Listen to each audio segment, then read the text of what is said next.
teman-teman, menurut teman-teman konsep demokrasi itu seperti apa sih?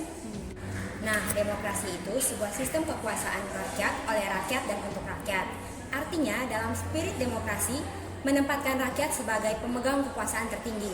Secara harafiah, demokrasi itu berasal dari bahasa Yunani yaitu demos, yang artinya pemerintahan oleh rakyat dan untuk rakyat. Sejarah perkembangan demokrasi. Ada dua tahap perkembangan demokrasi. Yang pertama, demokrasi konstitusional pada abad ke-19. Nah, pada abad ini munculnya gagasan untuk membatasi kekuasaan pemerintahan ialah dengan konstitusi. Apakah konstitusi ini bersifat naskah atau tak bernaskah?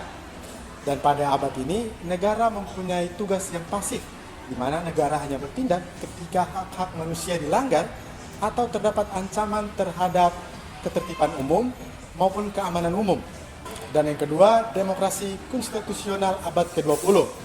Gagasan mengenai pemerintah dilarang campur tangan dalam urusan sosial dan ekonomi masyarakat lambat laun berubah menjadi pemerintah harus bertanggung jawab atas kesejahteraan masyarakat itu sendiri.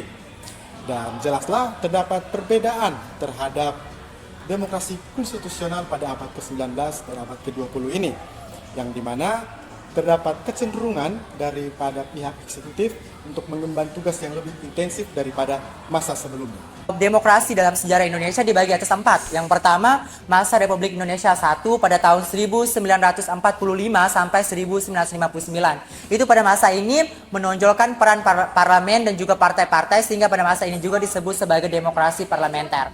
Yang kedua, pada masa Republik Indonesia II, itu dari tahun 1959 sampai dengan 1965. Nah, pada masa ini terjadi penyimpangan terhadap demokrasi konstitusional. Terus pada yang ketiga itu pada masa Republik Indonesia III, itu menjelaskan tentang demokrasi Pancasila, yaitu menonjolkan sifat-sifat presidensial. Terus yang terakhir itu disebut sebagai masa Republik Indonesia IV, itu dari tahun 1998 sampai dengan sekarang. Sedangkan yang sebelumnya itu dari tahun 1965 sampai dengan 1998. Nah, untuk kelebihan dari demokrasi sendiri itu ada beberapa. Yang pertama itu sistem dari demokrasi itu melindungi rakyat.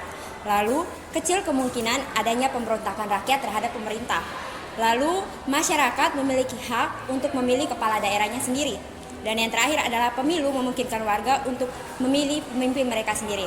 Nah, untuk kekurangannya itu, yang pertama itu adanya tindakan korupsi dan ketidaksetaraan dalam politik.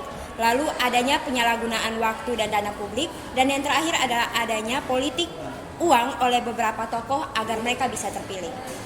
Nah, teman-teman, berarti berdasarkan pembahasan demokrasi tadi ada kasus-kasus yang relate dengan kehidupan kita sekarang ini. Ya. Nah, contohnya itu kayak untuk pemilihan presiden dan wakil presiden serta kepala daerah yang akan datang di tahun depan. Belum lagi kan terjadi dinamika dari masyarakat terhadap bakal calon pemilihan presiden seperti sekarang ini.